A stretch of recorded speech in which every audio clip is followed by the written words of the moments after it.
भूर्भुवः स्वः तत्सवितुर्वरेण्यं भर्गो देवस्य धीमहि धियो यो नः प्रचोदयात्।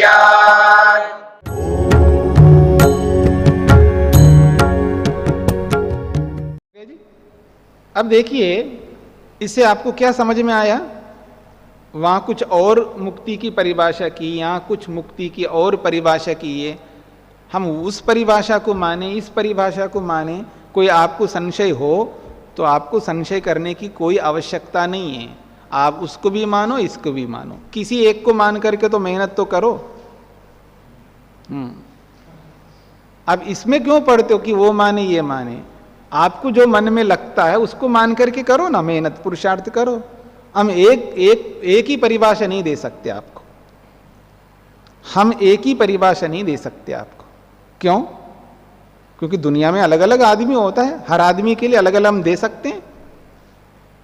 ये जरूरी नहीं है हर बात को एक ही परिभाषा में दे सके। हां, कुछ बातें ऐसी हैं जो एक ही परिभाषा में हम दे सकते हैं, लेकिन इसका यह मतलब नहीं है हर जगह एक ही परिभाषा के अंतर्गत हर बात को कह दें। कहीं अलग अलग परिभाषाएं भी की जाती है। तो मुक्ति के विषय में हम एक ही परिभाषा नहीं दे सकते। क्यों? क्योंकि आदमी अलग अलग है, सब एक जैसे नहीं है। ठीक है जी, मैं पीछे कई बार बोलता आया हूं ना, वही बात यहां पर स्पष्ट की जा रही है। अच्छी तरह इस बात को समझ लीजिएगा, भूमिका के रूप में स्पष्ट कर रहे हैं। इत्थम अनंतर इत्थम अंतराय द्वस्ति दुख निवृत्ति मुक्ति ही। इत्थम इस प्रकार से, अंतराय ध्वस्ति अंतरायों का, बाधाओं का ध्वस्त होना या दुख की निवृत्ति होना मुक्ति कहलाती है। अथवा आप ये भी कह सकते हो दुख निवृत्तिश्च ब्रह्मानंद प्राप्तिश्च उभय स्वरूपा। वो कहते हैं आप ये भी कह सकते हो दुख की निवृत्ति भी होती है और ब्रह्मानंद की प्राप्ति भी होती है, दोनों ही रूप होते हैं मुक्ति में। यद्वा, अथवा यूं कहिए ब्रह्मानंद प्राप्तिर मुक्तिरित्यत्र, या तो केवल ये भी कह सकते हैं मुक्ति का मतलब ब्रह्मानंद की प्राप्ति। तीन बातें कही है। मुक्ति उसको कहते हैं जिसमें दुख की निवृत्ति होती है जी, एक तो एक बात। और दूसरी बात यह है मुक्ति उसको कहते हैं जिसमें ब्रह्मानंद की प्राप्ति होती है जी, ये दूसरी बात है। और तीसरी बात है जी दुख की निवृत्ति भी होती है और ब्रह्मानंद की प्राप्ति भी होती है, ये तीसरी बात है। तो तीनों प्रकार से हम कह सकते हैं, तीनों प्रकार से मुक्ति की परिभाषा हम कर सकते हैं। एक ही परिभाषा हम नहीं कर सकते। क्यों? तो कहते हैं अधिकारी त्रैविद्या न नियमा। ये बात मैं कई बार आपके सामने कह चुका हूं। अधिकारी त्रैविद्यात न नियमा, अधिकारी के तीनों प्रकार होने से, अधिकारी जो होते हैं वो तीन प्रकार के होते हैं, तो तीनों प्रकार के अधिकारियों के लिए एक ही परिभाषा हम कैसे बनाएंगे? अलग अलग परिभाषा बनानी पड़ेगी। इसलिए मुक्ति विषये न एक नियम, मुक्ति के विषय में एक नियम नहीं कर सकते। अधिकारी नाम त्रिविधत्वाद उत्तम मध्यम मंद भेदात खलु मुक्ति परिभाषाया नियमो नास्ति। कहते हैं अधिकारी नाम, जो अधिकारी लोग हैं वो त्रिविधत्वाद, तीन प्रकार के होते हैं। उत्तम अधिकारी होता है, मध्यम अधिकारी होता है और मंद अधिकारी होता है। तो उत्तम, मध्यम और मंद, इन तीनों भेदों के कारण से मुक्ति परिभाषाया नियमो नास्ति, मुक्ति की परिभाषा में एक नियम नहीं कर सकते। अब देखिएगा कैसे होते हैं अधिकारी। केचित, कुछ ऐसे लोग होते हैं दुख निवृत्ति मुक्ति रीति परिभाषया एवं संतुष्य विवेकम साधयन्ति। कुछ लोग ऐसे होते हैं दुख की निवृत्ति ही मुक्ति है, इस बात को सामने रखते हैं। मुक्ति किसे कहते हैं? बस दुख से छूटने को मुक्ति कहते हैं। इसी परिभाषा को ध्यान में रख करके इसी परिभाषा के अनुसार वो मेहनत करते जाते हैं और विवेक को प्राप्त करते हैं और मुक्ति में चले जाते हैं। उनके सामने एकमात्र लक्ष्य होता है दुख को हटाना है। ये बहुत खतरनाक है, दुख जो है ना बहुत खतरनाक है, इसको हटाना है। संसार में कई बार कुछ लोग कहते हैं ये दुख से बच रहा है, देखो ये दुख से बच रहा है। अरे दुख से बचना तो बहुत बड़ी बात है, दुख से नहीं बचना चाहिए क्या? दुख से तो बचना ही चाहिए।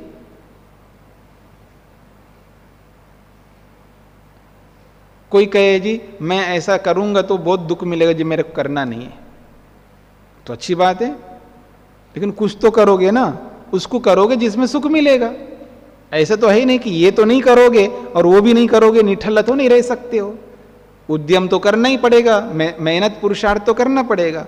ऐसा करने से आपको दुख मिलता है तो वो करो जिसको करने से सुख मिलता है। ये नहीं हो सकता कि वो भी ना करो ये भी ना करो, दोनों में से एक को तो करना है। तो बुद्धिमत्ता उसी में है जिसमें दुख ना मिले उसको करो। मेरी बात समझ रहे ना? जिसमें दुख ना मिले उसको करो। तो ईश्वरोपासना में, विवेक को प्राप्त करने में, सत्य को अपनाने में, अहिंसा आदि को अपनाने में, योग को अपनाने में कोई दुख नहीं मिलने वाला है। याद रखना, कोई दुख नहीं मिलने वाला है। वो इस बात को भूल जाते हैं। वो दुख का मतलब है वर्तमान में आने वाला दुख। वर्तमान में तो दुख तो आएंगे ही, वर्तमान में तो दुख तो आएंगे ही। आप सत्य बोलेंगे तो आपको कोई दुख दे सकता है, वो दुख तो कोई बात नहीं है, लेकिन जो बड़ा दुख है ना वो नहीं आएगा ना। जो जन्म लेने से दुख मिलता है, शरीर धारण करने से दुख मिलता है, वो तो नहीं मिलेगा ना। ये दुख मिलता रहेगा, कोई बात नहीं है। मैं जब सत्य बोलूंगा आपके सामने, आपको पसंद नहीं आएगा तो आप मेरे से हट जाओगे, मेरे से हट जाओगे तो आपके हट जाने से मेरे को दुख मिलेगा तो मिलेगा। 60 अंक नहीं लाओगे तो आप नहीं बैठ सकते कक्षा में, तो आप हट जाओगे। मेरी बात समझ रहे? 60 अंक नहीं लाओगे तो आप कक्षा में नहीं बैठ सकते। मैं अगर ये कंडीशन रख दूं तो जो जो 60 अंक नहीं लाएगा वो कहेगा मैं तो ला सकता नहीं, हट जाएगा। उसके हट जाने से यहां कोई दिखेगा नहीं मेरे को, किसको पढ़ाऊंगा मैं? तो दुख तो होगा ना। तो ये दुख तो मिलेगा ही मिलेगा, ऐसे दुख तो मिलेंगे। मैं सत्य बोलूंगा आपके साथ में, आपको बुरा लगेगा, लगेगा तो लगेगा, उससे आप दुख दोगे मेरे को, क्योंकि आप खाली नहीं रह सकते। तो आप कुछ ना कुछ तो दुख दोगे, वो स्वीकार्य मेरे को, लेकिन बड़ा दुख तो नहीं मिलेगा।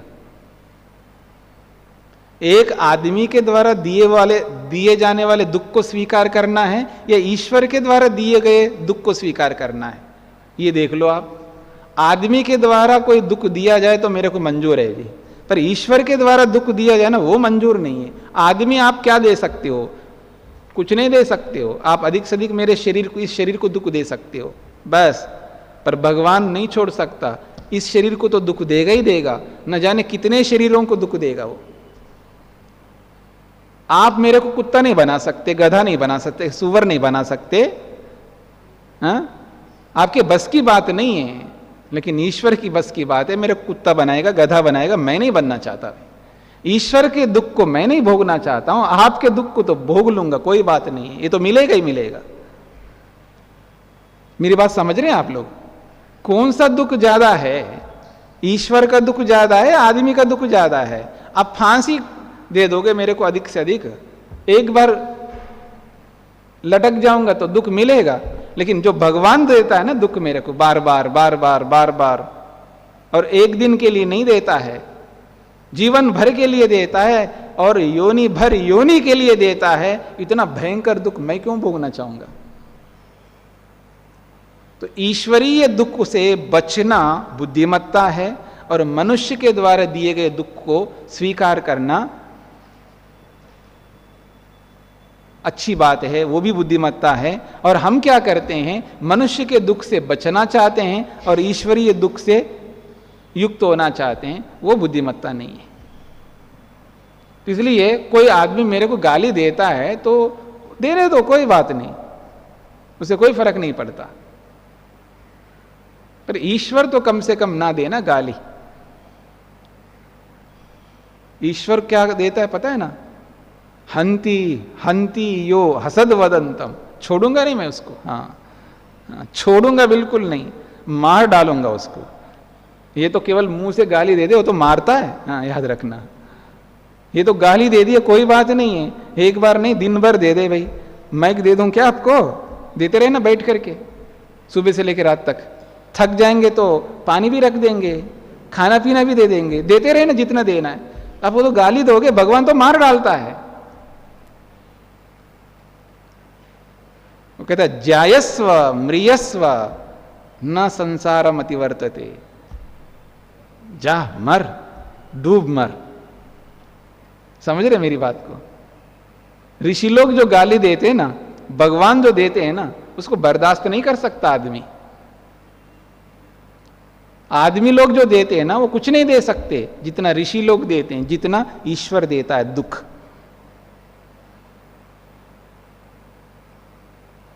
बहुत कठोरता से, जा मर जा, जायस्व म्रियस्व, ऋषि बोलते हैं ऐसे।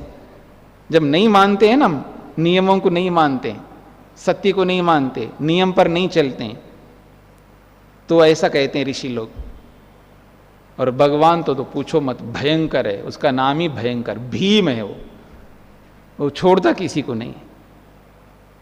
तो ईश्वरीय जो दुख है वो बहुत खतरनाक है, वो थोड़ा मोड़ा नहीं मिलता है, वो तो अपार मिलता है, मतलब असीम मिलता है, जिसको आप सहन नहीं कर सकते। आदमी का दुख तो बहुत छोटा सा होता है। इसलिए भगवान के दुख से बचना है। आदमी जो देता है उसे कोई फर्क नहीं पड़ता है, तब व्यक्ति ठीक चलेगा। आदमी उल्टा कर रहा है, आदमी के दुख से बचने की चेष्टा कर रहा है और भगवान के दुखों के भंडार को लगातार प्राप्त करता जा रहा है। कुत्ता गधा घोड़ा सुअर बन रहा है और सामान्य से सामान्य स्थिति को प्राप्त हो रहा है, अंधा लूला बन रहा है और पता नहीं कैसे कैसे शरीर को प्राप्त कर रहा है, कितना कितना दुख भोग रहा है। वो दुख तो बहुत बड़ा है। अगर इस दृष्टि से हम लोग देखने लग जाएंगे तो शायद थोड़ा बहुत बच जाएंगे। थोड़ा अंदर पीड़ा उत्पन्न हो जाएगी तो भगवान के दुख से थोड़ा डरने लग जाएंगे। तो कहने का मतलब है, मुक्ति को पाने के लिए एक व्यक्ति दुख निवृत्ति मुक्ति, दुख का हटना ही मुक्ति है। बस मुझसे दुख दूर हो जाए, यही मेरा लक्ष्य है। इस लक्ष्य को लेकर के जब चलता है तो वो मुक्ति को प्राप्त कर लेता है। और यही परिभाषा उसके लिए है, ते खलु उत्तमा अधिकारिना, ऐसा करने वाले उत्तम अधिकारी होते हैं। वो यही चाहते, बस मेरे को दुख नहीं चाहिए, ईश्वर के द्वारा दिए जाने वाले दुख मेरे को नहीं चाहिए। ये भगवान, मैं ऐसा दुख भोगना नहीं चाहता हूं, इसमें से मेरे को जल्दी से जल्दी बाहर निकालो, मैं इन दुखों को भोगना नहीं चाहता हूं। ऐसा मान करके वो मुक्ति के लिए मेहनत करते हैं और मुक्ति को प्राप्त कर लेते हैं। उनका एकमात्र लक्ष्य होता है दुख से निवृत्ति। ये उत्तम अधिकारी होते हैं। इसलिए महर्षि यास्क ने लिखा है, जब आदमी गर्भ में आ जाता है ना, वो लिपट जाता है उसके अंदर। जैसे उसको होश आ जाता है ना, 1 महीने में आ ही जाता है। हाँ याद रखना, 2 महीने 3 महीने में तो बहुत ज्यादा आ जाता है। और लिपटा रहता है, जेल, भयंकर जेल, तड़प रहा होता है, भगवान से प्रार्थना कर रहा होता है, हे भगवान इस दुख से मेरे को जल्दी से जल्दी बाहर निकालो, आपके दिया हुआ ये जो दुख है मैं भोगना नहीं चाहता हूं, जल्दी से बाहर निकालो। मैं सांख्य योग का सिद्धांत अपने जीवन में उतार करूंगा और सांख्य योग करके मैं मुक्ति को प्राप्त कर लूंगा। भगवान मेरे को जल्दी से जल्दी इस गर्भ से बाहर निकालो, प्रार्थना करता रहता है। और जैसे ही बाहर आता, बाहर की हवा खाते ही बस भूल जाता आदमी। हाँ मेरी बात समझ रही ना, बाहर की हवा खाते एकदम क्या सोचा था, क्या बोला था, क्या प्रार्थना की, सब छोड़ देता है और बस फिर वो शेर बन जाता है।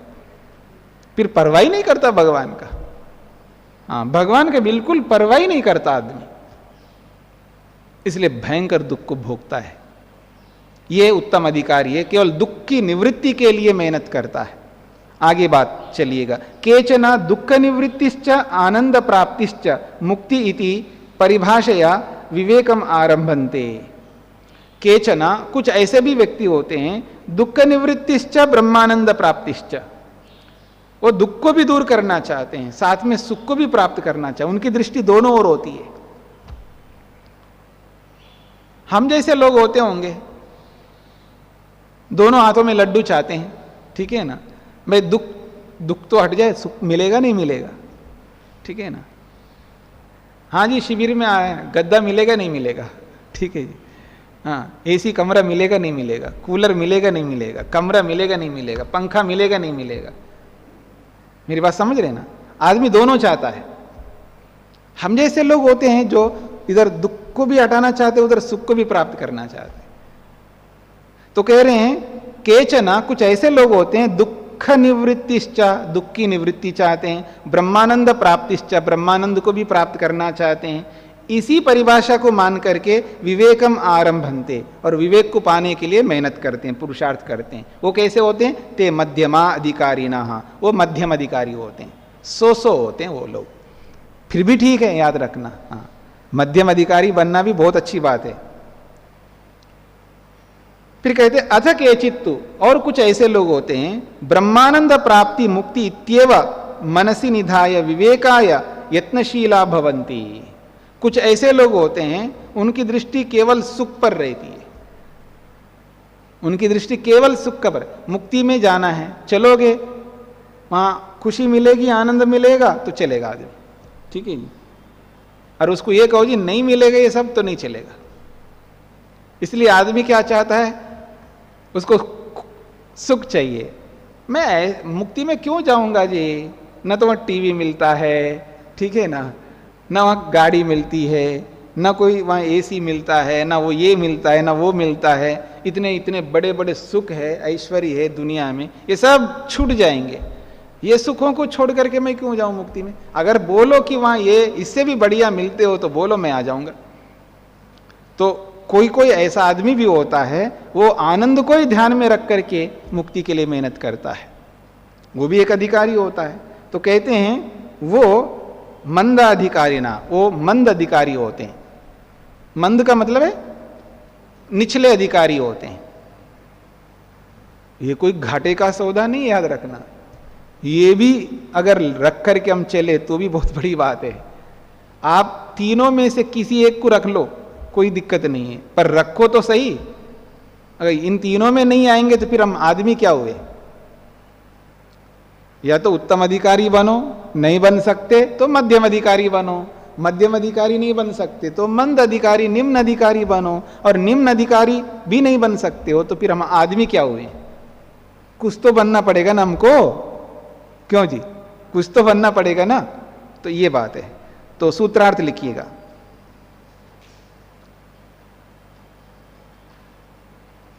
मोक्ष प्राप्ति के अधिकारी, मोक्ष प्राप्ति के अधिकारी तीन प्रकार के होने से, मोक्ष प्राप्ति के अधिकारी तीन प्रकार से होने से मुक्ति की एक परिभाषा नहीं की जा सकती। मुक्ति की एक परिभाषा नहीं की जा सकती।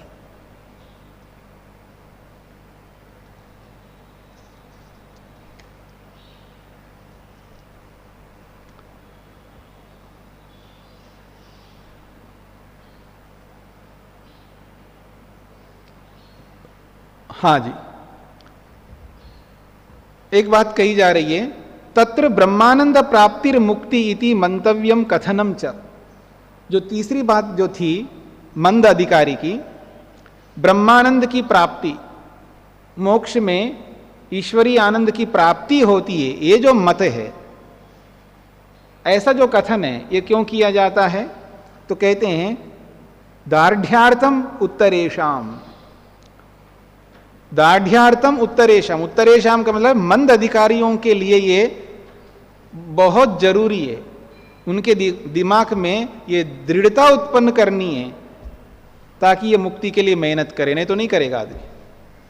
मुक्ति में आनंद मिलता नहीं है ऐसा तो है ही नहीं है, मिलेगा ही मिलेगा। अगर उनको ये नहीं कहेंगे कि मुक्ति में बहुत आनंद मिलता है, इतना आनंद मिलता है उसकी कोई सीमा ही नहीं है।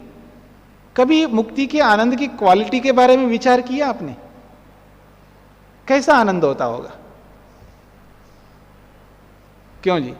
अगर आदमी को यह पता चले ना कि उसका आनंद की जो क्वालिटी है, उसकी जो विशेषता है, उसका जो वैशिष्ट्य है, ये पता चल जाए ना तो आदमी में रुचि उत्पन्न हो जाएगी। ये भी पता नहीं होता है आदमी को कि मुक्ति का आनंद कैसा होता है, ईश्वरीय आनंद कैसा होता है। कुछ समझ में आ रहा है जी? उसकी क्वालिटी के बारे में भी पता चलना चाहिए, क्योंकि जब तक क्वालिटी के बारे में पता नहीं चलेगा ना आदमी उसमें प्रवृत्त नहीं होता है। तो ये कहना चाह रहे उत्तरेशाम जो मंद अधिकारी है उनके सामने मुक्ति की क्वालिटी के बारे में बताया जाता है ताकि उसके अंदर एक प्रेरणा उत्पन्न हो जाए, उसके अंदर एक उमंग उत्पन्न हो जाए, उसके अंदर एक जोश उत्पन्न हो जाए, उस व्यक्ति के अंदर एक आकर्षण उत्पन्न हो जाए ना। उसके लिए उस आनंद की क्वालिटी के बारे में, उसकी विशेषता के बारे में प्रस्तुत किया जाता है। तो यही कहना चाह रहे दार्ढ्यार्थम, उनको दृढ़ बनाना है। मुक्ति के लिए वो मेहनती बने, दृढ़ बने, उसके लिए उत्तरेशाम मंद अधिकारियों के लिए बोला जाता है कि ब्रह्मानंद की प्राप्ति होती है। और वो ब्रह्मानंद कैसा होता है? बहुत विशेष होता है। ये उपनिषदों में बहुत अच्छे ढंग से प्रस्तुत किया है कैसा आनंद होता है। कभी सुना है आपने? उपनिषद में आया है कि ईश्वर का आनंद कैसा होता है, उसकी तुलना करके समझाया है, बहुत अच्छे ढंग से समझाया है कैसा आनंद होता है। जब वो तुलना को समझ ले आदमी ध्यान से, तो आदमी के मन में इच्छा उत्पन्न हो जाएगी। हाँ जी, तो कहते हैं मंदानाम अधिकारी नाम विवेक संपादनाय दृढ़तार्थम भविष्यति यद विवेकम अवश्यम अनुतिष्ठेयु। कहते हैं मंदानाम अधिकारी नाम, मंद अधिकारियों के लिए विवेक संपादनाय, विवेक को उत्पन्न करने के लिए, दृढ़तार्थम, उनको दृढ़ बनाने के लिए, ये ब्रह्मानंद की प्राप्ति रूपी जो उपाय है ये भविष्यति होगा। यद विवेकम अवश्यम अनुतिष्ठेयु, जिससे इस बात को वो सुन ले कि मुक्ति में ब्रह्मानंद की प्राप्ति होती है, इस बात को सुन करके वो विवेक को पाने के लिए अनुतिष्ठेयु, वो अनुष्ठान कर सके, योगांगों का अनुष्ठान कर सके। ते उक्तम ही पूर्वम मुक्तो आनंद प्रसिद्धि। पहले हमने कही भी दिया था मुक्ति में आनंद की प्राप्ति होती है, आनंद की सिद्धि होती है। जैसा कि कहा था विमुक्ति प्रशंसा मंदानाम, मंदानाम अधिकारी नाम, मंद अधिकारियों के लिए विमुक्ति प्रशंसा, मुक्ति की प्रशंसा की गई है कि मुक्ति में बहुत आनंद मिलता है, ऐसा बताया गया था। सूत्रार्थ,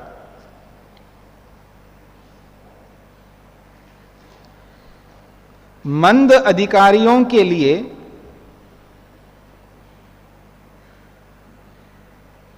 या मंद अधिकारियों को विवेक संपादन करने के लिए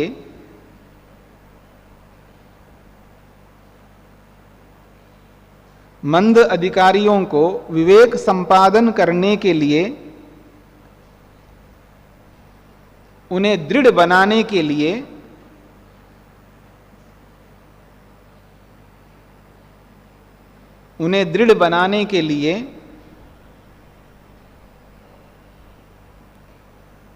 मोक्ष में ब्रह्मानंद की प्राप्ति होती है, ऐसा मोक्ष में ब्रह्मानंद की प्राप्ति होती है ऐसा कहा जाता है। आगे का प्रसंग शुरू हो रहा है। अब वास्तविकता अब आ रही है कि ये तो स्पष्ट हो गया मुक्ति क्या है, विवेक क्या है, ठीक है जी। विवेक के लिए क्या करना है, मुक्ति के लिए क्या करना है, मुक्ति कैसी होती है, सारी बातें सामने आ चुकी है। अब आ रही है बारी करने की। अब कमर कस लो, ठीक है जी। अब कमर कस लो जी, अब करने की बारी आई। अब देखते हैं कौन दाएं बाएं हो जाते हैं, कौन इसको करता है, कौन इसमें अग्रसर होता है, कौन इसको अपनाता है, कौन इसको अपनाने के लिए मेहनत करता है, कौन इसको समझना चाहता है। बहुत सारी बातें कही मैंने कि समझ लो इसको, आदमी समझना ही नहीं चाहता है। ठीक है ना? तो ये बहुत बड़ा अवसर है हमारे जीवन के लिए, आगे बढ़ने के लिए, कि कम से कम समझ लो। आप आज नहीं कर सकते हो तो ठीक है, आपकी मर्जी, लेकिन कम से कम समझ तो लो इसको। कहते हैं विवेक संपादनाय योगाभ्यासो अपि अनुष्ठेयः। विवेक साधनाय, विवेक को संपादित करने के लिए, विवेक को अपनाने के लिए योगाभ्यास अपि अनुष्ठेयः, योगाभ्यास का अनुष्ठान करना पड़ेगा। तत्र प्रथमम, सबसे पहले एक बात कही जा रही है, बहुत स्थूल बात कही जा रही है। स्थिर सुखमासनम इति न नियमः। अगर आपको योगाभ्यास करना है, यानी विशेष योगाभ्यास करना है, अर्थात मैं ये कहूं ध्यान करना है, संध्या करनी है, जप करना है, ठीक है, तो आपको क्या करना पड़ेगा? स्थिर सुखम आसनम। आसन तो स्थिर होना चाहिए। न नियम, इसमें यही आसन लगाना ऐसा कोई नियम नहीं। कोई कहता है ना बिना सिद्धासन लगाए ध्यान नहीं लग सकता, बिना पद्मासन लगाए ध्यान नहीं लग सकता। बहुत सारे लोग बोलते हैं पद्मासन के बिना ध्यान लग ही नहीं सकता, सिद्धासन के बिना ध्यान लग ही नहीं सकता। न नियम, इसमें कोई नियम नहीं है। नियम क्या है? स्थिर सुखम आसनम। आसन ऐसा हो, स्थिर पूर्वक हो, सुखपूर्वक हो, प्रसन्न मुद्रा में हो, प्रतिमा की भांति हो, बस ये नियम है। ये कोई नियम नहीं है कि यही आसन लगाना पड़ेगा आपको, इस आसन के बिना आपका ध्यान नहीं लगेगा, इसी में अभ्यास करो, नहीं चलेगा। इसमें कोई नियम नहीं है। इसलिए कहना चाह रहे हैं स्थिर सुखम आसनम इति न नियम। अब इस सूत्र का अर्थ कोई उल्टा भी कर सकता है। अभिधा अगर लगाने लगेगा ना, ये तो लक्षणा है, और अभिधा लगाने लगेगा तो क्या? ध्यान करने के लिए आसन लगाने का कोई नियम नहीं है। इसलिए नाचो कूदो, कुछ भी करो, ध्यान लग सकता है, ऐसा भी कह सकता है कोई व्यक्ति। इसलिए कर रहे हैं ना आजकल इसीलिए तो कर रहे हैं। मतलब नाचते हुए भगवान का ध्यान करता है आदमी, नाचता हुआ। कोई भी करता हो, नाचते हुए ध्यान कर रहा है आदमी। क्यों? स्थिर सुखमिति ना नियम। अभिधार्थ करेंगे तो कितना उल्टा हो रहा है देखिएगा। वो ये नहीं कहना चाह रहे हैं कि स्थिर होकर के बैठना नहीं चाहिए, उसके बिना भी ध्यान होता है, ऐसा नहीं कहना चाह रहे। स्थिर सुखम आसनम तो हो, लेकिन यही आसन हो, ये नियम नहीं है। द्यौ शान्तिरन्तरिक्षं शान्ति पृथिवी शान्तिरापः शान्तिरोषधयः शान्तिः वनस्पतयः शान्तिर्विश्वे देवाः शान्तिर्ब्रह्म शान्ति सर्वं शान्ति शान्तिरेव शान्ति क्षमा शान्तिरेधि। ॐ शान्ति शान्ति शान्तिः।